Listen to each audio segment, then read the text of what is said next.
आपण लाइफ रे जदि किसी स्टक फील करुछंती बा आगु को बढ़िया को चेष्टा करुछंती किंतु प्रोग्रेस हे पारुनी माइंड लो रहुची ताहले आपण ये पांच तत्व आम जहाँ को कहे पंच तत्व जहाँ कि आकाश पृथ्वी वायु जल अग्नि ये पांच तत्वर साहाय्य नहीं कि आपण माइंड को रिसेट करि परिबे। आपण अर्थ बा पृथ्वी उपरे खाली पादरे चलतु आपण नर्वस सिस्टम रिसेट हो जिवो।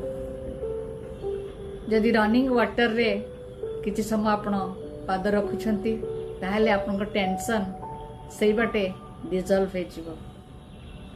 एवं अग्नि जदि कोनोसी समस्या आपन को विचलित करुछि एंजाइटी दोछि ताहले आपण से समस्या टिकु पेपर लिखंतु एवं ताकू नियारे पोड़ी दियंतु।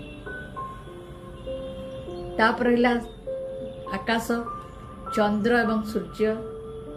सूर्य हमको एनर्जी दियंती एक्टिवेशन करंती एवं चंद्र हेले शीतलता से हमर रिस्टोरेशन दायित्व नियंती। इवन आमर वृक्षलता आम यदि किछि समय प्लांट्स पाखरे रहिबा से जगार बुलिबा कोनोसी बगीचा कहतु बड़ बड़ बड़ वृक्ष कहतु ताहले मध्य आमे सेथुरु प्यूरिफिकेशन पाइबा।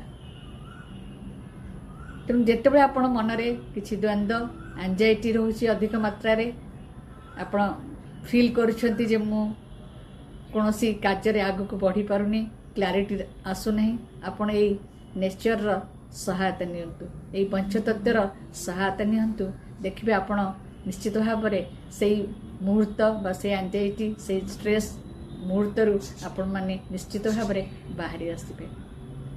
आशा करुच्ची ए टिप्स को आपण माने व्यवहार करिवे एवं आपण लाइफ को सुंदर भाव गढ़िबे। धन्यवाद। नमस्कार।